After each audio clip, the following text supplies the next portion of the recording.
lately I've been watching a lot of these like debates and your show and other Muslim shows like the Muslim Lantern and a Hmm. few others. Um, and like the previous caller, I have questions as well. Something you mentioned, um, if you could pull it up, it was a hadith Qudsi where Muslims don't believe Paul is a prophet at all, but there was a hadith Qudsi and something Paul wrote, I think in Corinthians, Hmm. and they were verbatim. Yes. Yes. Could you possibly bring that up? Yeah. Give me 1 second. No, I have seen or ear has heard. Okay. Yes. So we have. Let me share it like this. And then let's do.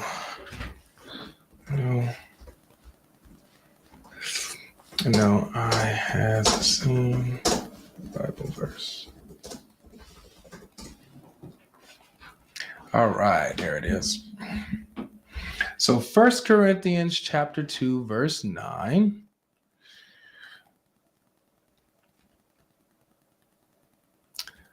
First Corinthians chapter number 2, verse 9, and then we got Sahih Bukhari 7498. Now I'm gonna put it on the screen so we can all look at it.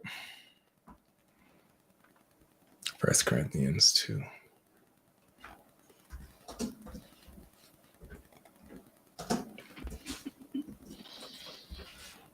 All right. So that's that right there. And then, okay, so let me do this. Let's share screens like this. Do it this way. All right. You can see that? Yes, I can. Okay. All right, let me actually zoom in on the left part. Let me zoom in. Here we go. Okay, so over here on the left, we have Sahih Bukhari 7498.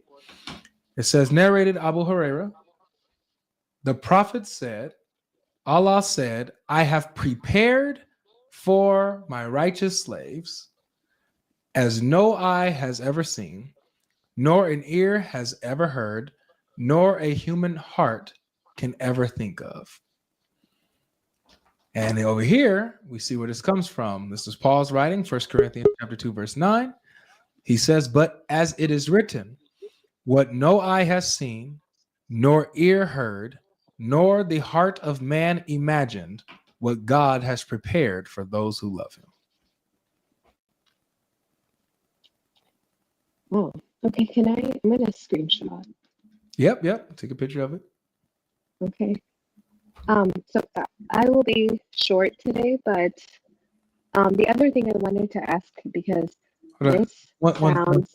1 second, my sister. There's some feedback coming from your mic. Are you using headphones or something? I am. Should I take them off? Yeah, try to take them off. Let's see how it sounds. Okay.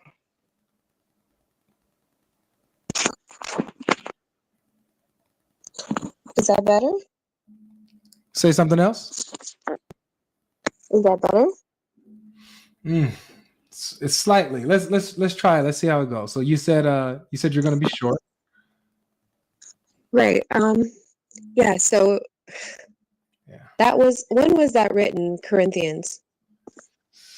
Corinthians is written, I think, in the 50s AD. In the 50s. So like 600 years before the Hadith. Well, the Hadith comes 200 years after. Like, right, with Bukhari especially. Yeah, so 800 years before the Hadith. Okay. And Hadith Qudsi are supposed to be direct wahi to the Prophet.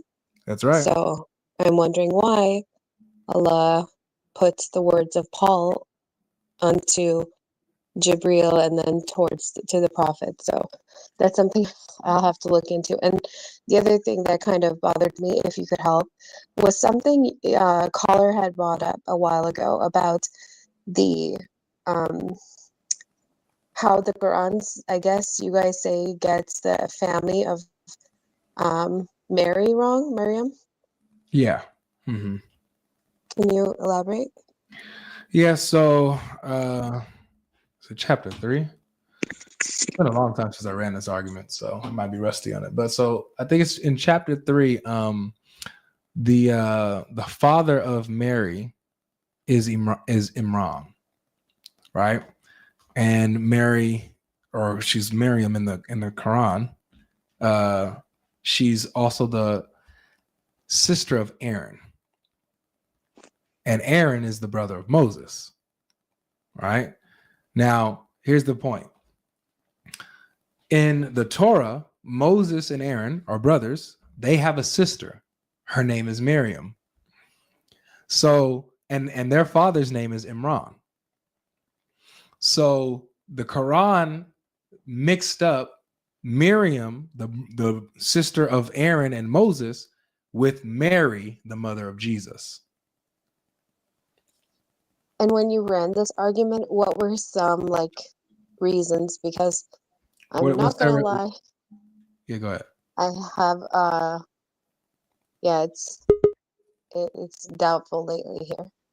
Yeah, so their reasoning is, and there's a hadith. They use a hadith to answer this. There's a hadith that says, like, there's some people that came to Muhammad and asked him about this, and he's like, "Oh, well, it's okay because, actually, this was actually a tradition amongst these people that they would name their daughters and their people after pious people from the past."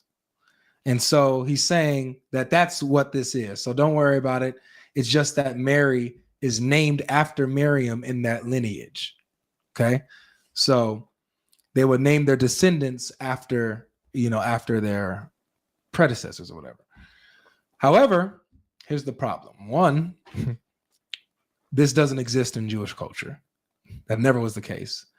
Two, Mary is not of the tribe of Levi. She's of the tribe of Judah. So she's not a descendant of Aaron. She's not a descendant of Aaron. So to call her the sister of Aaron is misplaced because she's not of his lineage. Right? So his argument is they'll name the descendants after, predecessors or people in their line. Mary's not of that line. So that doesn't work. Usually, actually, they'll be daughters of that said person. If they're in that lineage, she would be a daughter of Aaron, not a sister of Aaron. So that's how the Jewish culture goes, and you'll see this in the Bible. They're daughters of this person or sons of this person because they're of that same line. They're descendants of this person in that line. Not sister or brother. Not sister or brother. No. Right. That's what I seem to notice too. So yeah. Sons of Israel. That's the only time I can see something like that. But when you call a specific person, her name, like sister of or daughter of, and you get those people completely wrong. And another thing, I have some Jewish friends and Christian friends, and I asked them, do you guys worship your rabbis and your monks? And they just kind of looked at me like I was crazy. Yes. Yeah, so obviously no. Christians and Jews, they never worship the rabbis and monks. However, like the Muslims will explain this by saying that the rabbis and monks would change God's law. Oh, now I hear echo. Okay, sorry. Can you hear? Testing. Is it better? Yeah, we're good again. Okay, so their explanation is that the rabbis and monks, they changed God's law. So if God's made something halal, the rabbis and monks made it haram, changed it to haram, or vice versa. If God's made it haram or forbidden, they changed it to it being halal, permissible. So in that way, that's how they worship their rabbis or the monks, or make their rabbis and monks lords besides Allah, because they're putting them on the same pedestal as Allah when it comes to rulings. That's how they explain it. Okay. Yeah, but and what it says directly, they worship the rabbi and monk. Yeah. Did they go to a tafsir for this, or? Yeah, they'll go to Ibn Kathir, and Ibn Kathir will bring up a narration, a hadith, where this is brought up to Muhammad, right? And so he's like, did the monks make haram what was halal? They'll say yes. And he says, did the rabbis and monks make halal what was haram? And they will answer yes. And he'll say, that's how they made them their lords besides Allah. Ooh. Yeah. Okay, interesting. I guess that's the two things I wanted to ask today, and you can take someone else next, but thank you for answering. For sure.